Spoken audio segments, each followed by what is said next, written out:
Já está. Vai entrar. Apareceu, já começou. Boa noite a todos e todas que estão nos assistindo aqui por esse canal. Hoje vamos fazer um importante bate-papo aqui sobre a educação e a pandemia e como que nós estamos lidando com isso, como vai ficar tudo isso. Hoje nós temos 3 convidados aqui, muito bacana, para discutir aqui a questão da educação, pessoas que eu conheço a longa data e que admiro cada um na sua trajetória.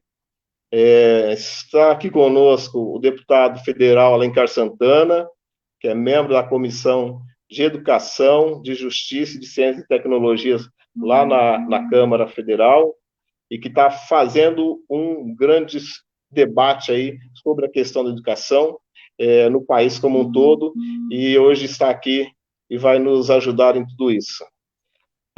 Está conosco também a Lúcia Couto, amiga de longa data, posso dizer assim, porque o pouco tempo parece que foi grande no qual nós trabalhamos juntos. Lúcia é mestra em educação. Lúcia Couto já foi secretária de Educação de Diadema, passou por Embu das Artes, já foi coordenadora no MEC da Educação Básica, vai contribuir conosco, e está hoje na universidade, na formação de professores também. Estamos também aqui com a minha querida e grande amiga e companheira de lutas e batalhas, a professora Márcia, também mestra em educação, diretora de escola aqui em Taboão da Serra junto comigo, e foi vice-prefeita da cidade também por 2 mandatos. Muito obrigado pela participação de vocês, espero que todos possam aproveitar esse bate-papo, que possa também nos mandar aí as falas do que estão fazendo, já que estamos com muitos professores nos assistindo. Alencar, vamos lá. Eu quero agradecer o professor Delon, prazer a gente estar aqui, poder conversar, trocar, enfim, um pouco de reflexão sobre esse momento político que a gente está vivendo, em especial sobre a educação brasileira. Cumprimentar também a professora Lúcia Couto, a Márcia Regina, todas aí também. Estamos online, mas na luta, né? Estamos cumprindo o isolamento, as recomendações das autoridades sanitárias, mas a disputa política continua, porque, infelizmente, esse governo que aí está promove a barbárie, né? Gera o caos e não tem respeito, enfim, por diversas áreas, né? Pelo povo brasileiro. Cumprimentar também o José Alves Bonfim, que está aqui conosco, acompanhando, a Vilma Cipiciani. Prazer, então, a gente está aqui, Ordelon, de poder conversar um pouco com todos vocês. Lúcia? Oi, Oderlan, tudo bem? Márcia, professores, amigos. Oderlan, amigo de longa data. Deputado Alencar Santana, prazer estar aqui, né, e poder discutir num momento tão singular da história do mundo, né? Não é nem história do Brasil, é uma história da humanidade, né? Acho que temos vivido momentos aí bem dramáticos, mas também momentos para a gente buscar saídas melhores para os nossos problemas. Então é um prazer grande participar aqui do debate.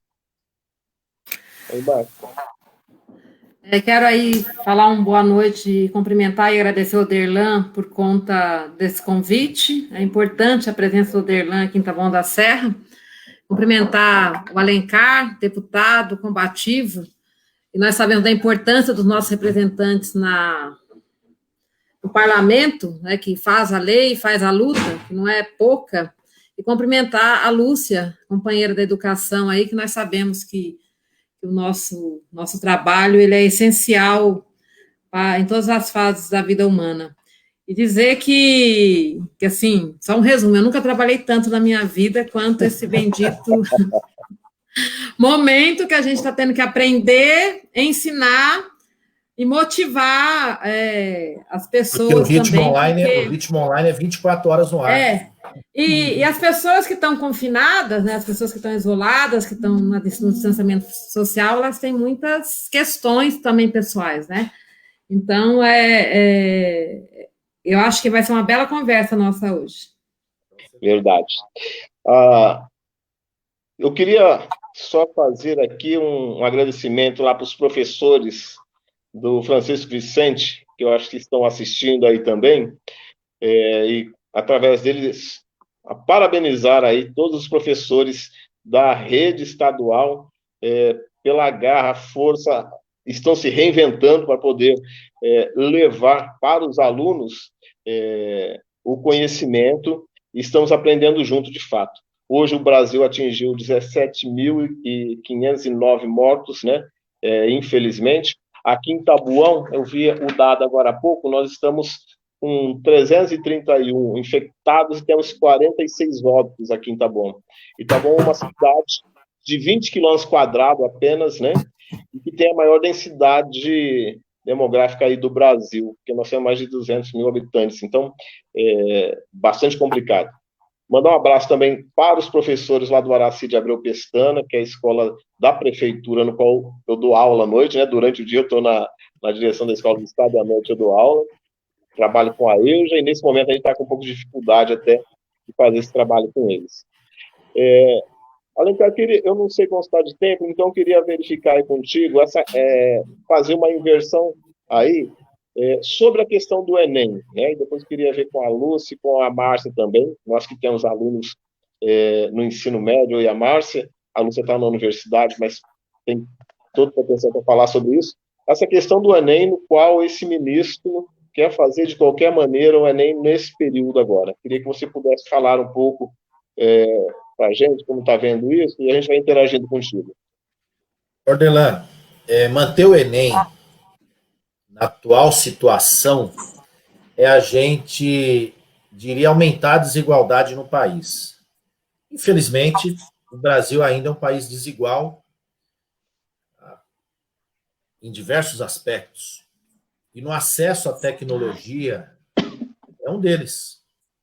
Nós estamos aqui conversando hoje, nós quatro, nós batendo um papo, cada um no seu canto, vocês estão em Taboão, eu estou aqui em Guarulhos, cada um na sua residência, diversas pessoas estão nos acompanhando, aproveito e cumprimento também novamente aqui, mais outras pessoas, Maurício Lourenço, a Cristiane, a Gedalvo, Antônio, Osmarina, Luiz Gustavo, Paulo Augusto, estamos todos nós aqui de maneira online acompanhando. Agora, tem muitas pessoas que só tem um computador na família, tem que dividir entre todo mundo para fazer suas atividades. Porque nesse período de isolamento, o contato com o mundo digital, o mundo exterior, praticamente é pela rede social, pela internet. Ou você está acompanhando uma notícia, ou está vendo alguma coisa, um filme, um desenho, né, passando para as crianças, acompanhando uma apresentação cultural, o mundo político, está interagindo. Tem pessoas, tem famílias que não têm um computador e que não tem também sequer um celular que possa permitir uma conexão, ou às vezes não tem acesso à internet, ou às vezes a internet naquela região, naquela cidade, naquela localidade, também é ruim, que dificulta o acesso. Então nós temos diversas questões, diversos problemas. Então manter o calendário, desconsiderando essa realidade, é prejudicar e condenar uma parcela de estudantes significativa de fazer a prova sem um preparo adequado, e não por culpa dele, mas por culpa das circunstâncias que estão postas. Quem imaginava, há 3 meses atrás, que a gente ia ter a crise do Covid ser tão intensa no mundo inteiro, e no Brasil não é diferente. Então, é mais uma demonstração de não apreço, de desrespeito, de descaso do governo Bolsonaro e desse ministro que não dá para chamar que é ministro da Educação, porque ele sequer tem apreço pela educação. Ele sequer tem apreço pela educação. E não estou nem aqui dizendo educação pública, hein? Ele sequer tem apreço pela educação. É um ataque à educação brasileira, em especial aos estudantes. O PT, a bancada do PT, entrou com uma ação popular para que seja adiado o Enem, ainda não tem desfecho dela. Tem projeto também legislativo para que seja adiado, mas o ministro continua intransigente e o governo Bolsonaro também numa frieza e desconsideração por essa questão brutal, assim como outras. Na verdade, é um governo desumano, né? É um governo insensível às pautas que atingem as pessoas, por isso a necessidade do Enem ser adiado. Com certeza.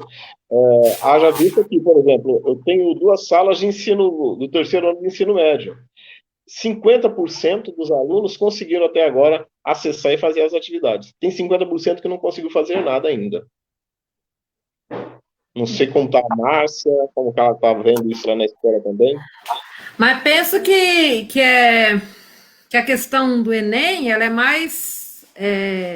o adiamento é necessário, porque o Enem é uma política pública, e política pública, ela existe para atenuar, amenizar as desigualdades ou até tentar zerá-las, que talvez fosse o objetivo, que a gente sabe que nós não conseguimos. E a manutenção do Enem, ele vai permitir que quem tem as condições, né, se esmerem. É igual a propaganda que o Mac fez, né? Todo mundo com MacBook, com material de ponta, com ator. Enquanto isso, as nossas realidades, elas se veem, né? Que quem tem um computador ainda tem. Hoje em dia é o celular do pai ou da mãe, que vai para o trabalho, às vezes, com o pai e com a mãe, e com a internet péssima, né? Então, adiar o Enem é garantir que a política pública cumpra o seu papel, né, que é perceber que, neste momento, nós estamos em uma situação nunca vista, né, pelo menos para a nossa geração, né, nos últimos 100 anos, e que essa medida, ela demanda políticas públicas que diminuam a desigualdade e que garantam a saúde e a vida das pessoas. Então, o adiamento do Enem, para garantir que a nossa juventude tenha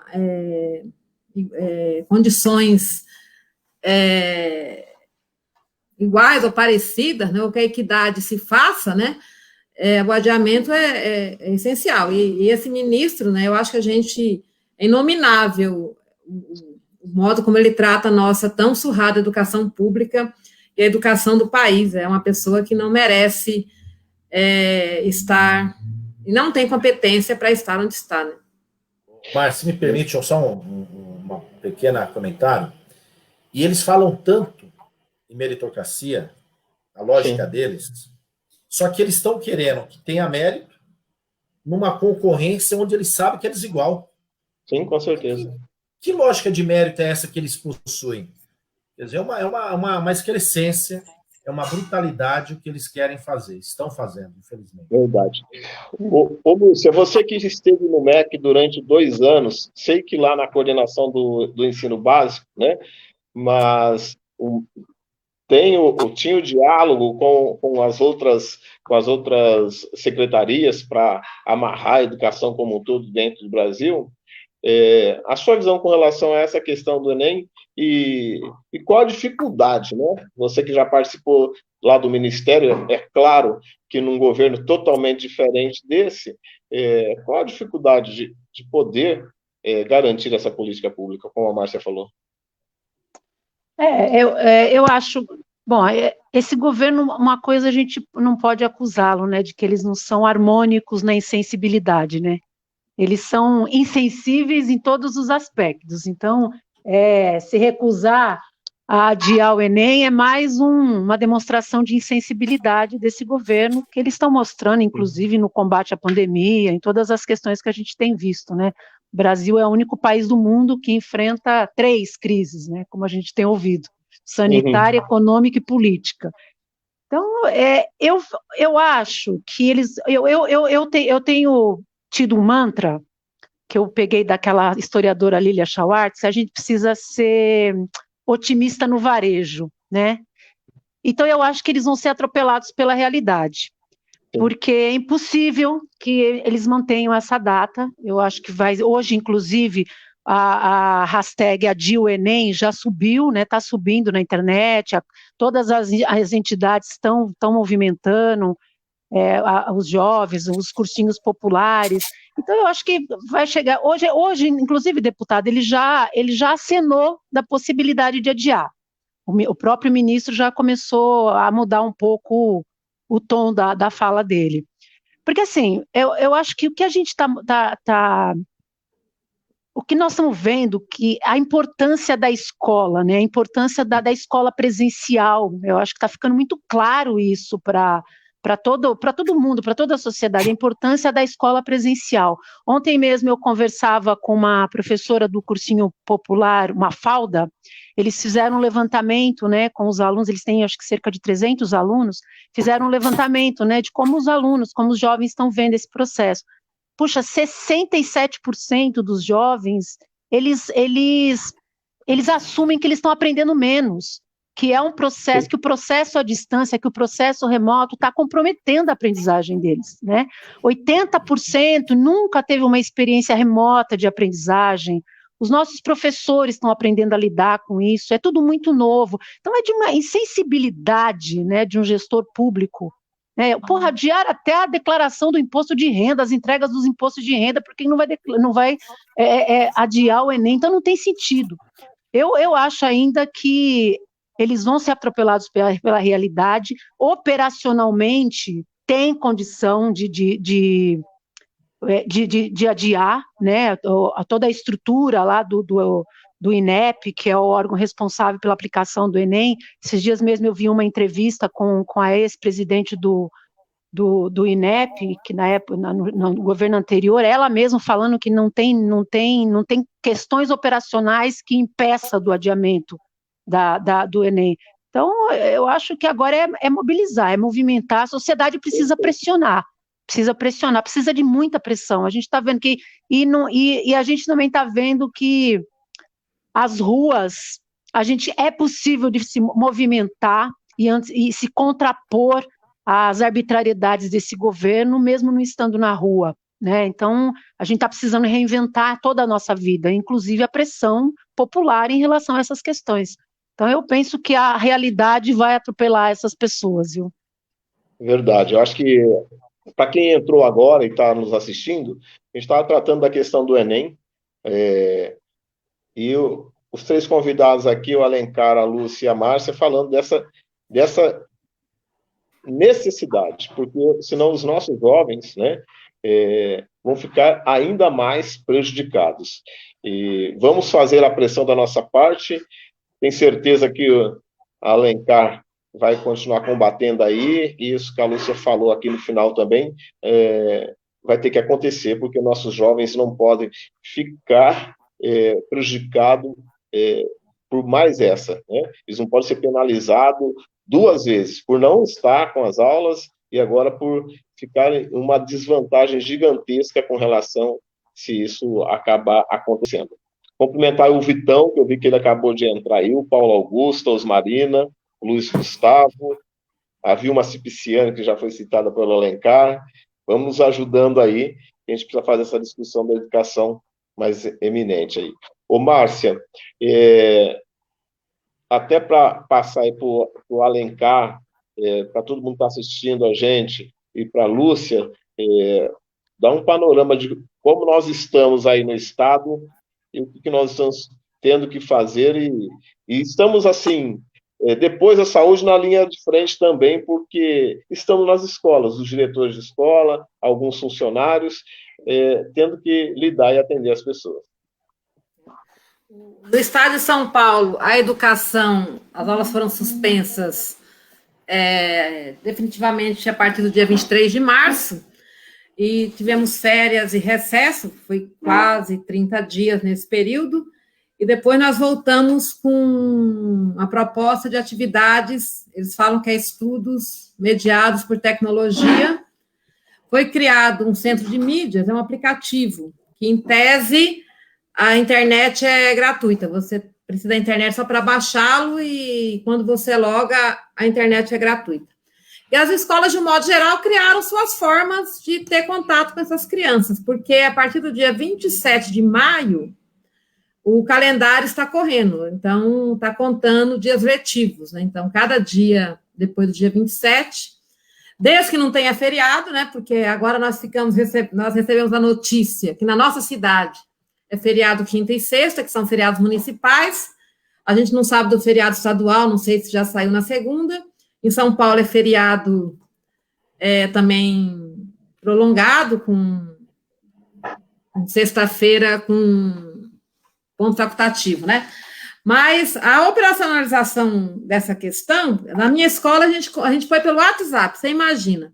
Um aplicativo que é feito para entretenimento ou para mensagens rápidas se tornar um local de estudo. A loucura que tem sido. Porque cada grupo de alunos tem suas características, então tem grupo que está até tranquilo, mas tem grupo que ainda as brincadeiras, as anedotas, as piadas continuam, a gente não consegue se equilibrar bastante. E o nosso esforço, a gente identifica que nós conseguimos atender entre 40% e 50% dos alunos que a gente consegue ter retorno, né? A gente montou alguns procedimentos para que o aluno diga que ele está assistindo ao centro de mídia, que ele está fazendo as tarefas. Então, a gente observa, e nós temos relatos, assim, dramáticos, né? Mães que têm 4 filhos e apenas um aparelho celular, né? Mães que têm um celular, mas não têm internet. Crianças que falam, olha, eu vou preencher o formulário, nós criamos um formulário do Google. Só dia 21, que é o dia que minha avó recebe o benefício, e eu posso comprar crédito. Então, e nós, da educação, a gente fica... pelo menos é o meu sentimento, acredito que pode ser também o do Oderlan. Nós temos que justificar o nosso trabalho, né? A educação, eu acho que é importante os educadores estar com as crianças nesse momento, mas, ao mesmo tempo, nós contribuímos para aumentar a exclusão, porque tem crianças que a gente nós não conseguimos atingir, ou elas não têm as condições, né? Elas sabem do que está acontecendo, mas elas não sabem, elas não têm as condições para acompanhar. E quanto à aprendizagem, nós sabemos que mesmo aquele que está acessando não significa que está aprendendo. E que a escola é muito mais que o conhecimento socialmente acumulado, são as interações sociais, né? O processo não é só ensino, né? A educação é a própria socialização, a troca, o namoro, né? Conhecer um adulto que com outros valores e princípios, ou que coadunem com os princípios e valores da família. Então, a educação é mais que isso. Mas tem sido estafante, né? Mas nós estamos fazendo o nosso melhor, mas não tem sido fácil. Não tem sido. Não tem sido, e a gente não sabe onde é que a gente vai chegar da forma que a gente está, né? Porque o que a Márcia está falando, Lúcia e Alencar, é difícil para nós que nunca tivemos essa condição do ensino. E como você falou, não adianta, a escola tem que ser presencial, né? O aluno aprende presencialmente, e agora é uma questão muito paliativa a forma que estamos fazendo. Eles estão bastante preocupados, as famílias bastante preocupadas, eles vão na escola o tempo todo, lá a gente conversa pelo interfone, pelo telefone, e está bastante complicado. O Alencar até falou lá no início, citou alguma coisa com relação à merenda em casa, aí tem essa história lá também, né? Perguntei também das merendeiras, se o Dória mandou embora. Dispensou, viu? Absurdo, né? Demitiu. Tem os contratos lá com as empresas, demitiram. Por exemplo, a escola que eu administro é pequena, eu tinha 2 pessoas. São 2 pessoas que já estão desempregadas, elas foram demitidas, encerraram o contrato. A somatória no estado é gigantesca. Exatamente, é gigantesca. E aí tem o programa lá, Merenda em Casa, para as crianças que estão inscritas e cadastradas no Bolsa Família ou no Cadastro Único. Eu tenho 670 crianças, entre crianças e jovens lá na escola.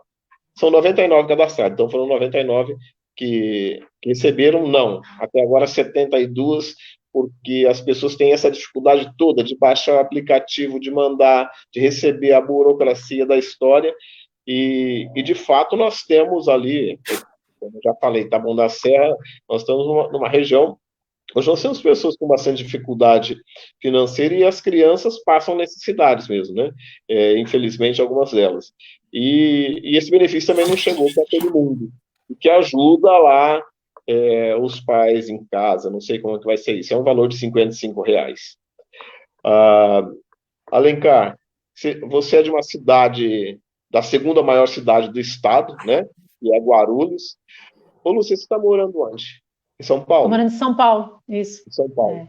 Mas conhece bem Diadema e a realidade de Diadema, né? Vivi a vida inteira no ABC. A vida inteira na ABC. Então, não sei como estão essas coisas aí também, essas duas grandes cidades, e eu gostaria que o Alencar pudesse falar um pouco mais, se dentro da Comissão de Educação, quais outras as discussões têm surgido com relação a isso, ou as tratativas são diferentes nesse ambiente? Vou responder a pergunta do Oderlan, mas ter alguns comentários aqui, Oderlan, se me permite. Sim. A Bel Eu Lima não está consegui ver. dizendo que ela acredita que a questão do Enem não deveria ser aplicada agora. A desigualdade é muito grande em questão de estudo das pessoas carentes, pois são elas que são a maioria em solicitar e participar do Enem. É isso mesmo, Bel, tem que adiar, não é injusto. É uma concorrência totalmente desleal, seria um crime prejudicar tantos estudantes do Brasil, justamente os mais pobres. Paulo Augusto, a meta desse governo é destruir o Enem e o SISU. Paulo Augusto, eu vou mais. O Bolsonaro tem duas coisas que ele falou que são verdadeiras. E nós temos que admitir. A primeira, aliás, três. Isso ele tem certeza absoluta. A primeira é que ele não nasceu para ser presidente. Não nasceu mesmo. Ele mesmo disse isso no ano passado. Não nasceu nem para ser capitão do exército, foi mandado embora. A segunda, de que ele primeiro iria desconstruir as políticas públicas para depois pensar em construir quando ele esteve nos Estados Unidos. Então é uma outra verdade, né? E de que ele não está também preparado para exercer esse cargo ele sabe que o governo dele vai ser um fracasso. É por isso que ele cria fumaça toda hora, em todo lugar, para desviar a atenção e manter o seu povo mobilizado. Então ele não quer só destruir o Enem e o SISU, não. Ele quer destruir a política pública do Estado brasileiro. É no meio ambiente, é na educação, é na saúde, é a política externa, são as empresas públicas, é um governo que joga com a lógica destrutiva. A Lúcia fez um comentário que eu queria aproveitar e fazer uma reflexão em cima. Ela lembrou bem. Uma das primeiras medidas foi adiar a entrega do imposto de renda. E que o Enem não está se fazendo isso. É verdade que são calendários diferentes. Mas sabe por que ele adiou o imposto de renda? Porque todo mundo consegue, na maioria dos casos, fazer de maneira virtual, de uma maneira diferente. O Enem não, você vai juntar pessoas. E o risco de contaminação é bem maior. Como é um governo que flerta com a morte, é um governo genocida, então por isso que ele quer o Enem e o outro ele adiou rapidamente, porque é um governo, ele joga com uma lógica inversa daquilo que é normal, né? Então nós temos que lembrar essas coisas. Tem uma outra pergunta aqui.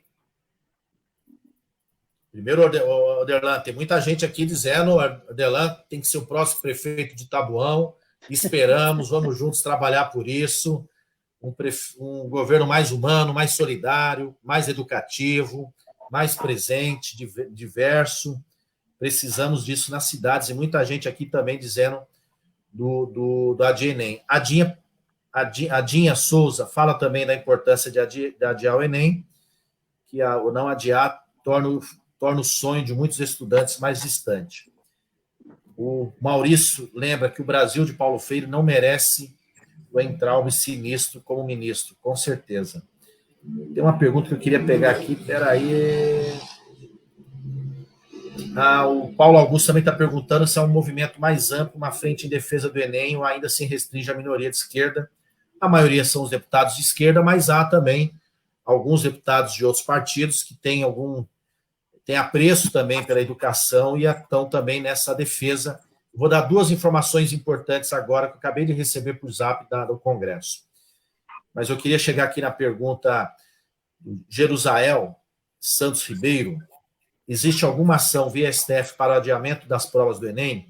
Então, teve uma ação popular protocolizada pelos deputados do PT para que o Enem seja adiado, mas ainda não há decisão. Esperamos que tenhamos o mais breve possível.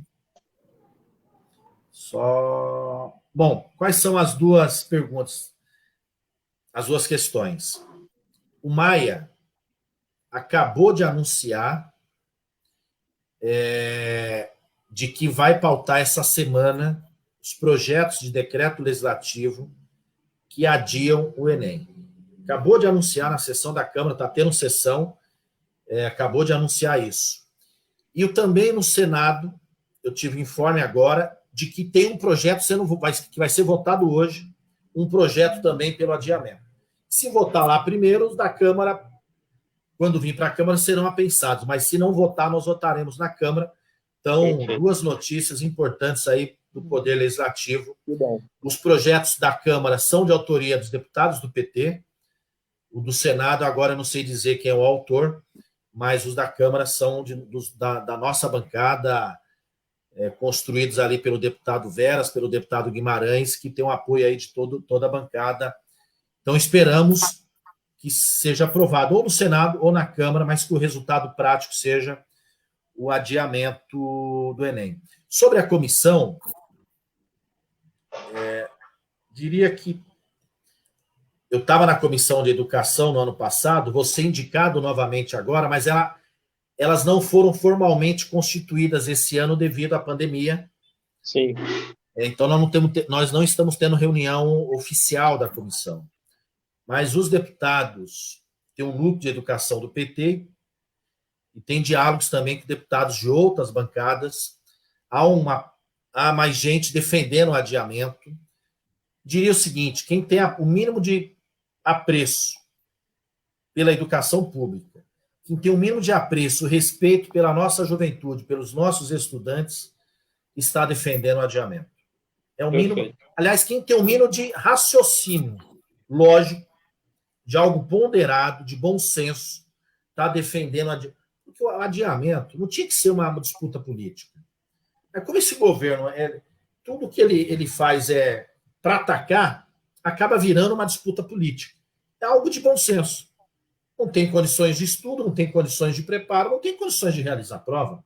Então, se adia um pouco mais para permitir que as pessoas se preparem para poder fazer uma prova adequada, né? E não é justo com quem, porventura, pelas circunstâncias sociais, políticas, econômicas, individuais ou familiares da coletividade, não tem acesso ao mundo digital, ou não tem acesso, porque às vezes, olha só, nós já falamos do acesso a celular, a computador, que muita gente não tem acesso à internet, mas você pode ter a rede pública, em especial, não está preparada para oferecer o conhecimento de acordo com a necessidade, como vocês falaram aqui, como é numa escola. São mundos diferentes, né?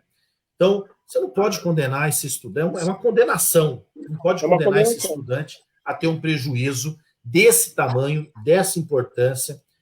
É um prejuízo que pode marcar a vida de uma pessoa, pode marcar uma trajetória de vida. Então, é uma coisa totalmente sem sentido algum, por isso que nós defendemos o adiamento. Eu estou confiante, a Lúcia foi muito bem também, quando ela disse que a pressão está fazendo a diferença, e, de fato, a Enem se tornou um dos assuntos mais comentados no país, tomou uma proporção e chegou à Câmara, ao Poder Legislativo, de uma maneira muito forte, por isso que tem influenciado ali a posição de alguns deputados nesse sentido. Então, vamos juntos, a Enem, estou confiante também de que a gente vai ter um bom desfecho. Nós vamos aproveitar uma coisa ilógica, né? Pedir para todo mundo que está nos assistindo aqui para já começar a subir aí, hashtag #Enem. Ô, Lúcia, na universidade, né, você que está lá soltando quem vai vir para a gente, para trabalhar conosco, né, Márcia? Como está essa situação? É mais tranquilo, né? Olha, eu acho que eu tenho uma certa tranquilidade, porque o ensino superior já vem, né, trabalhando a educação híbrida, que a gente chama, né? Já utiliza muitos instrumentos de educação à distância, de educação remota, né?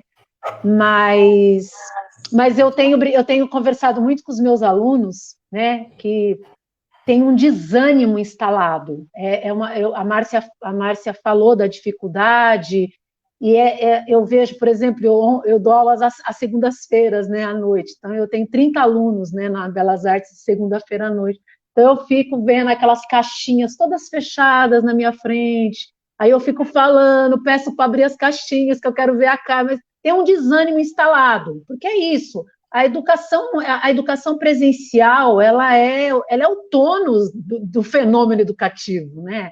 Do olho no olho, da relação professor-aluno. O professor sabe ali perceber quando o aluno está engajado no assunto, quando não está. Então, isso compromete. Mas eu tenho conversado um pouco com os meus alunos, que eu acho que eles estão vivendo, eles vão ser uma safra de professores, né? Que daqui 2 anos, 3 anos, estão no mercado, estão nas escolas, que vai ter um processo formativo muito inédito, né? Muito, muito interessante. Vão ser professores que vão sair com toda essa experiência, né? Essa vivência tão inédita, né? De ter que eu acho que mostra porque pegou todo mundo de surpresa, né, Oderlan? Todas as redes de ensino, quem tinha o mínimo e quem não tinha nada, e quem tem muito, está sofrendo. Não tem ninguém confortável nessa situação. Ninguém confortável. Né? Por exemplo, eu dou aula para os meus alunos, todos têm acesso à rede diferente, né, das redes públicas de educação básica, que grande parte não tem nem acesso, muitos nunca vivenciaram, mas, assim, no geral, os alunos nunca vivenciaram uma experiência de educação à distância. E, no geral, os professores também não. Né? O Instituto Península, que é a mantenedora da outra faculdade que eu dou aula, o Instituto Singularidades, eles estão fazendo um acompanhamento de professores da rede pública, né? Sobre o sentimento dos professores. E é isso, a maioria, uma parte massiva mesmo, está vivendo uma experiência de educação à distância inédita, né? Nunca operou instrumentos. Então, eu acho que tem um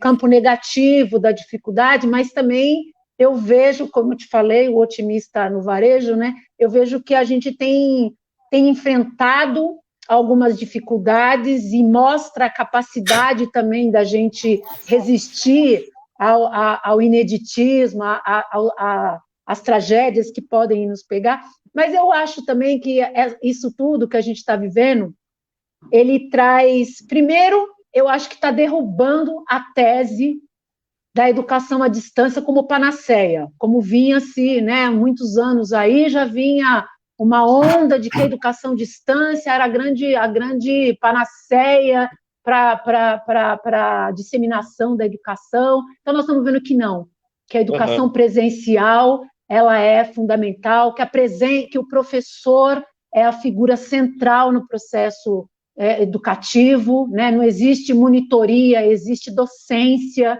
né? Então, isso eu acho que a gente vai fortalecer essa luta. E outro também, por outro lado, o outro extremo era a EAD era o grande mal, né? O grande problema da educação também não. A gente pode sim usar de ferramentas, de instrumentos de educação remota, inclusive eu acho que a gente pode sair desse processo, né, com algumas aprendizagens e usar a educação à distância como ferramenta de equidade, né? Revelou que a desigualdade do acesso à rede é muito maior do que a gente imaginava, revelou-se que a desigualdade de acesso às plataformas, aos instrumentos, é muito maior do que a gente pensava ser. Então, eu acho que a gente sai disso com uma responsabilidade de trabalhar essa experiência como grande possibilidade também de fomento ao ensino. Então, por que não isso fazer parte? A LDB é muito clara que a educação à distância ela é complementar. Ela é complementar, ela não substitui o presencial, mas ela é complementar. Então, por que não a gente usar algumas ferramentas, né, como também de complementaridade a esse ensino, a essa população que 4 horas, 5 horas de aula, essas crianças, é insuficiente. Como que a gente pode estender esse processo? Então, acho que a gente sai com muitas tarefas, né, de um processo desse, de pensar, né, e eu acho que esses professores que estão vivendo, esses jovens que estão vivendo esse processo formativo, eles têm essa tarefa, né, de como redescobrir a educação, né, e como usar todos os instrumentos que a gente pode criar nesse processo educativo.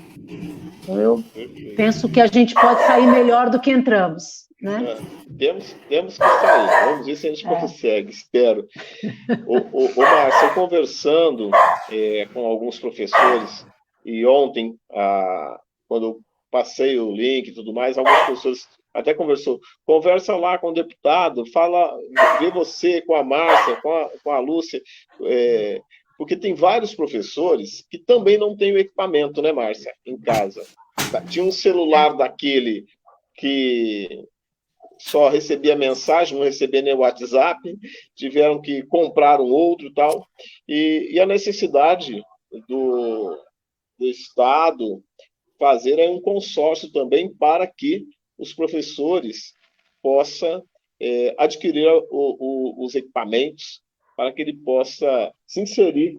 A gente sabe, foi institucionalizado já, né, Márcia, o Centro de Mídias, a partir de agora, mesmo com as aulas presenciais, que tem que voltar logo, porque, como a Lúcia toda hora frisa, e eu também concordo, assim embaixo, que é presencial, né? Nós precisamos ter essas relações, como a Márcia diz, né?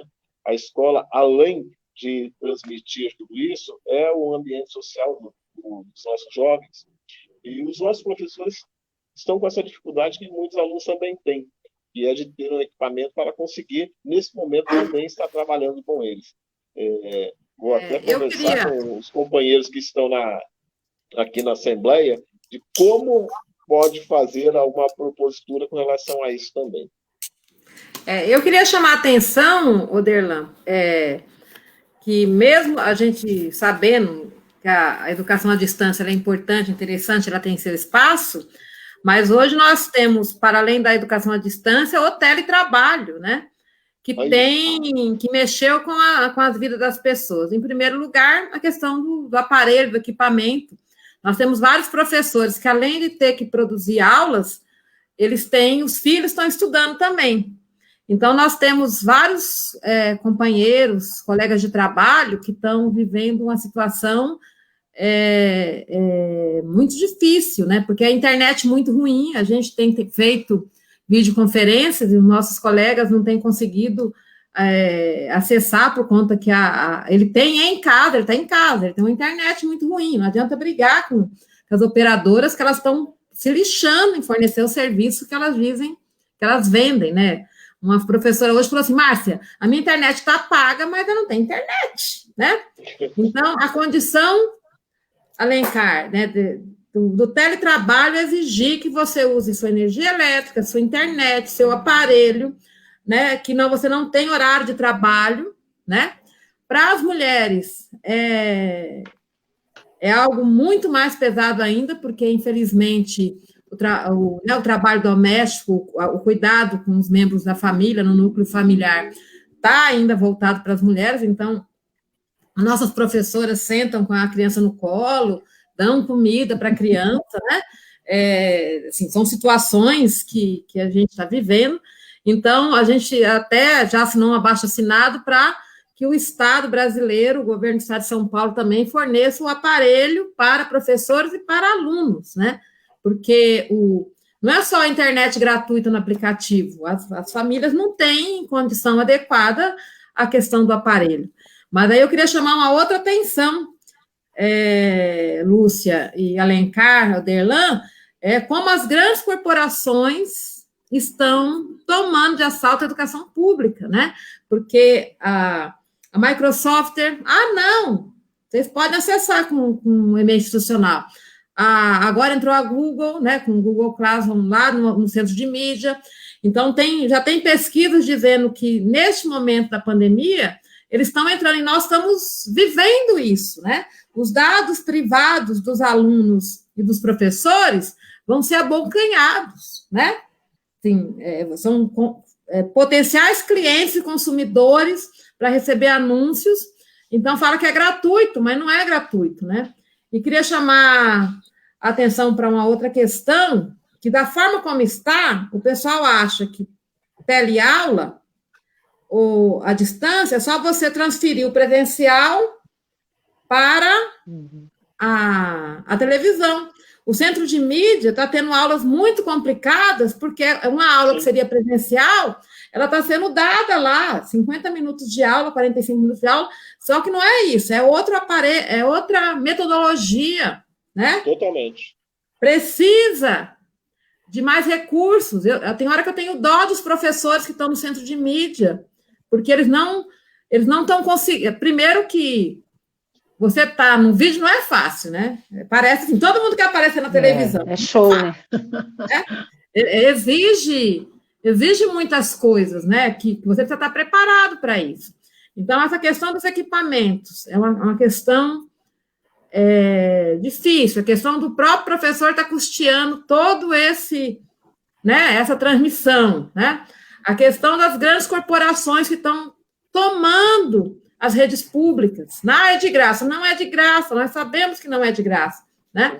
E essa questão de que o Estado está colocando professores, muito bons professores, mas que não são artistas para estar lá na televisão. Então, os alunos reclamam da aula. E no centro de mídia nossa, eles colocam a aula errada ainda. O cara só tem que colocar a aula. Outro dia colocaram uma professora do 3º ano na aula do 8º. Essa professora foi assediada moralmente por todos os lados, porque as crianças não entenderam, né? Os colegas tiraram sarro, essa professora está hospitalizada, né? Então, são várias questões que são aflitivas, e eu queria aqui fazer uma homenagem à equipe da minha escola, do Maria José Antunes Ferraz, que são heróis, assim, porque eu proponho muitas coisas e eles estão aprendendo, a gente vai ensinando, mas eu acho que nós vamos tirar muita coisa boa, mas vai ficar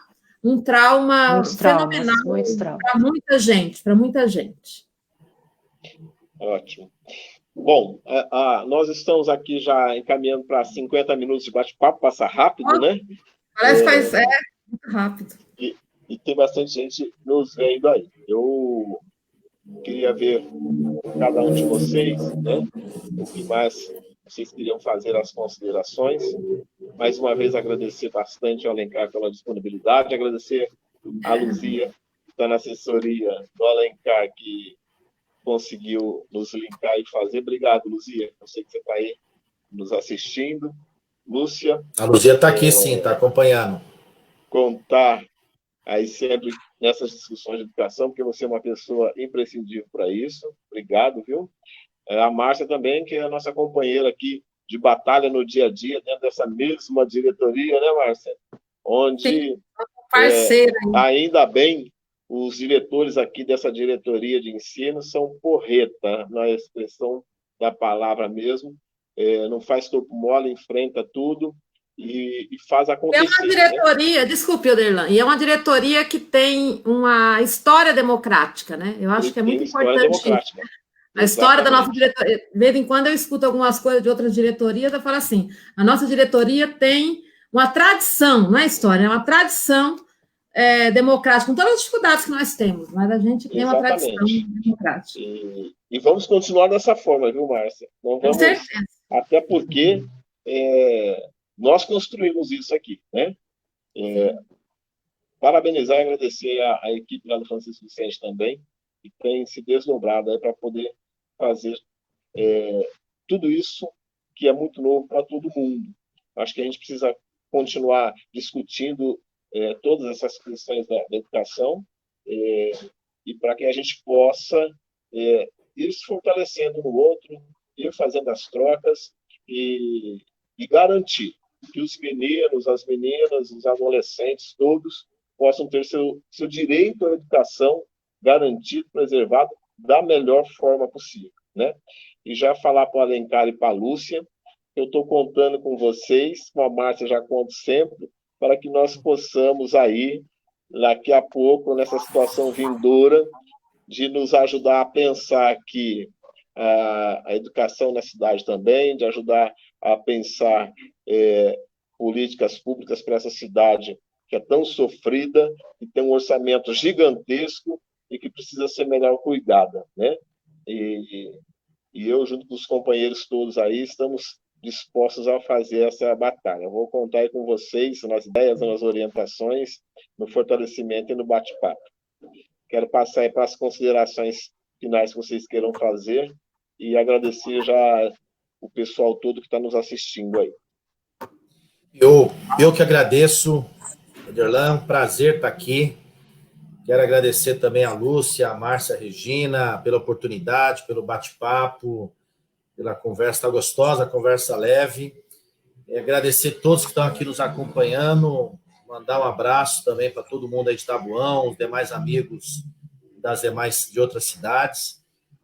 Pedir para também curtir a nossa rede, Alencar Santana Braga, Facebook, Twitter, Instagram, também Alencar Santana Braga, será um prazer tê-lo lá conosco. E dizer, mensagem final,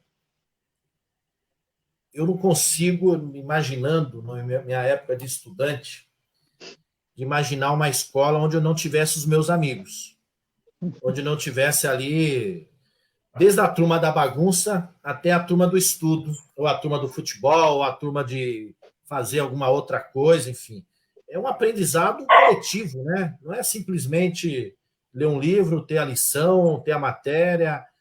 A escola é muito rica para ser restrita, não que a tecnologia não deva ser usada, mas não pode se restringir simplesmente a uma aula através de um computador, através de um celular, a gente criar quase robôs, né? E a sociedade é feita de calor humano, de sentimentos, de valores, de expressões. Então, seria um desastre se a gente restringisse a isso. Mas que a gente tem que se adaptar, ter instrumento, mas como apoio, como suporte, como complemento, acho que nós vamos caminhar inevitavelmente para isso, né? Mas não pode se restringir. Então, e acho que essa experiência, desse momento que nós estamos vivendo, para os adeptos que defendem o ensino, o homeschool, por exemplo, homeschooling. Teve um efeito totalmente contrário, porque as pessoas perceberam as dificuldades, perceberam a frieza, perceberam as ausências, os problemas. Então, acho que tomara que mais... Inclusive os pais que, porventura, defendiam isso.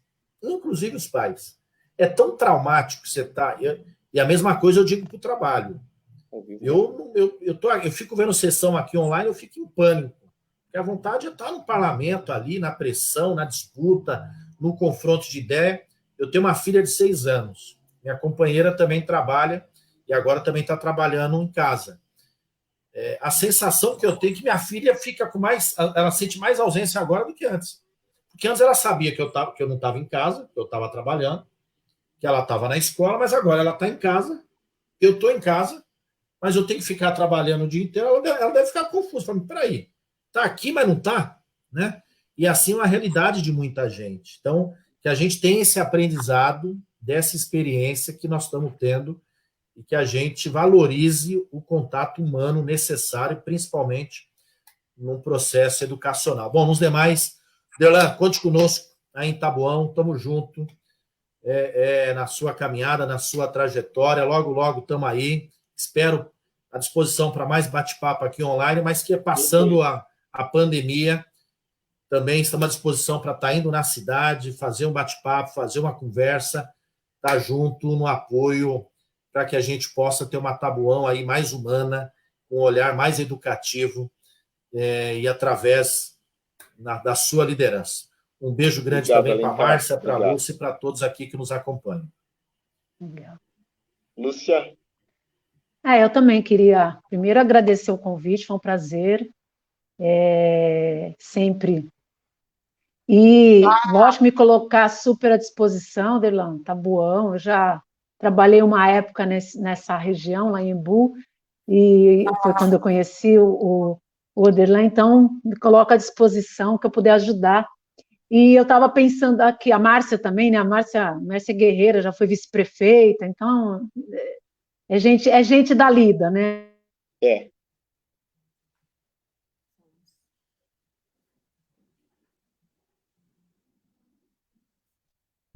Estamos aqui ainda? Tá ainda? Caiu? Estamos ainda? Tá, deixa eu então falar rapidinho, que eu acho que é o sinal, né? Para acabar.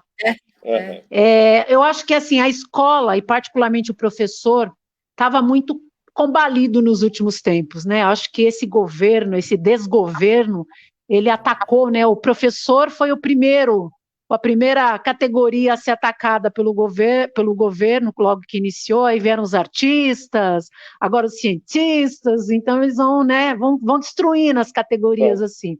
Agora, eu acho que é isso que o Alencar falou, acho que um produto, né, um produto positivo desse processo é o reconhecimento de que a escola e o professor têm um papel único na história, né, na formação desse cidadão. Então, eu vejo também aqui, eu tenho um filho de 13 anos, a falta que faz a escola, a vivência com os amigos, com o professor, não tem nada que substitua a nossa vida de contato pessoal. Então, essa distopia que a gente está vivendo, acho que é para reconhecer o que estava esquecido, né? A normalidade fez a gente esquecer algumas coisas, e pode ser bom que a gente esteja lembrando. Fora isso, eu acho que eu brinco que esse vírus não poderia ter escolhido pior época para fazer uma visita, né, ao Brasil, que é a pior safra de gestores públicos que o país teve, né?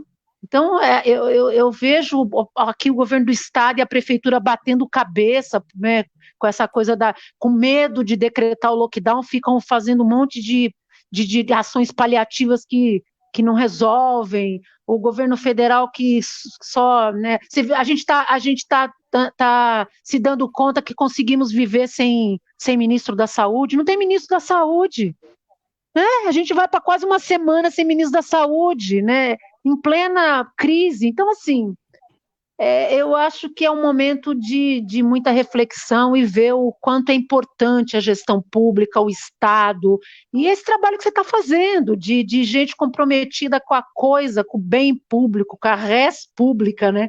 De poder fazer pelos seus territórios, né?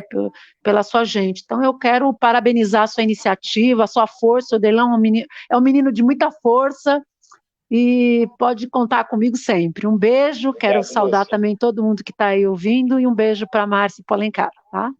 Obrigadão, Lucinha. Marcinha. Eu quero agradecer a oportunidade, a gente está numa sala com o Alencar, com a Lúcia, com o Oderlan, não é para qualquer um, né? A gente agradece muito isso. Acho que essas lives são importantes, a gente já está com muita live, mas acho que é um momento que a gente tem que conversar bastante. E eu sempre acredito que as políticas públicas, elas são o caminho para diminuir as desigualdades. E eu penso que no Brasil, né, nunca ficou mais claro que o Estado é importante nesse momento, né? Os bancos já receberam seu quinhão imediatamente, para a população receber as migalhas, esses cidadãos que estão aí. Eu não sei, não gosto nem de chamar de gestor, porque eles não fazem ideia do que é gestão pública, né? Eles, é a opção de classe que eles fazem, né? E para que os pobres, o povo, os trabalhadores sejam assassinados por essa política genocida.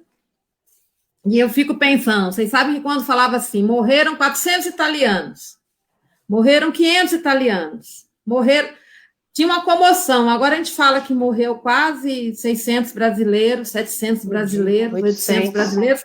Parece que não tem comoção, né? Eu fico imaginando que a gente acha que a vida, né? E são vidas importantes na Itália, na Espanha, né? Nos Estados Unidos, mas parece que a vida brasileira não toca, a morte da perda das vidas brasileiras não são tocadas, né? Nós já perdemos... Márcia. Pais. Oi. Deixa eu dar uma notícia triste em cima do que você está dizendo aqui. Acabei de ver aqui só hoje, 1.179 pessoas mortas no Brasil. Em 24 horas, 1.179 E mais a pessoas subnotificação, Nossa. né? E mais a subnotificação. fora as subnotificadas. E são brasileiros, né? Porque assim, porque eu lembro assim, o meu companheiro adora números, então ele todo dia ele fala para mim, né? Aí, assim, dos italianos, dos espanhóis, quando é agora, são dos brasileiros, né? Que nós estamos perdendo vidas, né? Mães, pais, filhos, né? Eu já perdi pai de aluno na minha escola, e essa situação ela está ampliando as desigualdades, porque são os mais simples que estão sem nada, né?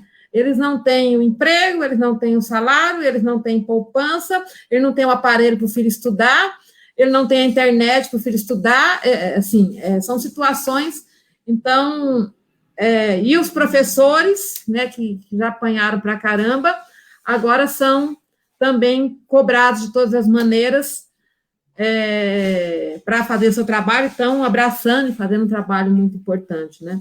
Então, eu penso, Aderlan, que a sua tarefa este ano tá bom da Serra é para a gente preparar o caminho para que a gente tenha nunca mais na história desse país gente como essa no governo brasileiro, porque quem sofre são os mais simples, né? São as pessoas que menos têm, são os desvalidos, as pessoas que nunca tiveram o Estado brasileiro, né? Que nunca não, né? Que sempre foi difícil o Estado brasileiro chegar, porque nós já tivemos o governo Lula e o governo Dilma, que conseguiram avançar pouco, mas a gente avançou. O pouco para esse povo foi imenso. A nossa cidade, Taboão da Serra, recebeu milhões de reais do governo Lula e do governo Dilma. Milhões de reais. Nós somos uma outra cidade, né?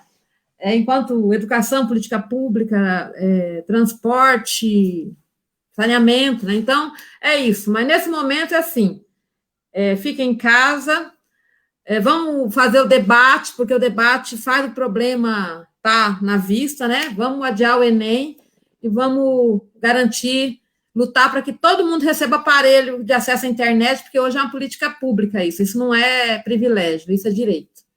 Verdade. E quero complementar... completamente. As minhas tias estão me assistindo, então tia Almira e tia Nazaré... Ótimo. Falar um negócio aqui, posso dar um informe o Alencar não vai entender, mas as duas meninas aí vão entender, porque nós somos dessa forma dentro da educação, a gente faz assim, a gente não vai ficar com reme-reme, né? E a gente vai cercar o frango e pegar o frango, né, Lúcia? Nós não vamos ficar só cercando, nós vamos fazer. É verdade. Isso aí. Só dar um informe. avisar o pessoal que está assistindo que a semana que vem nós vamos fazer um bate-papo sobre a questão da saúde com o Padilha, o nosso Padilha, e vamos junto com um amigo que é professor, médico e professor na USP de Ribeirão, Dr. Marco Aurélio, participou da Comissão da Verdade, chefiou lá naquela época. Ele vai fazer um grande bate-papo sobre a saúde a semana que vem. Aderlan, posso dar um informe? Foi aprovado no Senado agora, nesse instante, o projeto do Adia Enem, e o Maia anunciou que amanhã votará na Câmara. Então, é uma vitória, uma conquista aí dessa pressão coletiva, maravilha, mesmo digital. Eu recebi, no meu e-mail oficial na Câmara, mais de 6 mil e-mails de estudantes pedindo a Enem.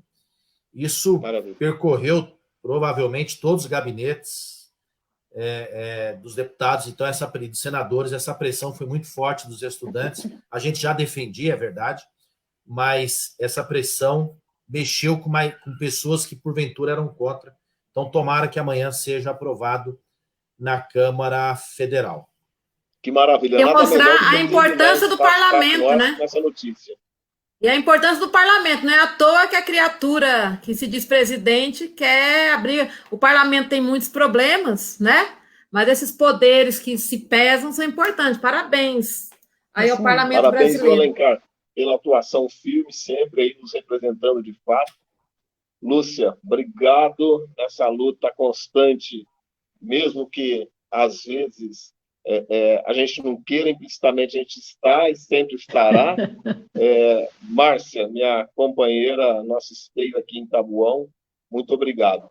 Espero que a gente possa nos encontrar logo depois que tudo isso passar, ou até durante. Espero que passe logo para a gente se encontrar e fazer um outro bate-papo das perspectivas todas que aconteceram e das frentes de luta que cada um de nós assumimos e vencemos, porque a gente é porreta. Obrigado. Um abraço, gente. Um beijo. Até mais. Tchau, Tudo de tchau. bom. Tchau para abraço. todo mundo. Valeu. Obrigado. Valeu. Ótimo. Quem que encerra? Encerrou? Opa, eu acho, não sei,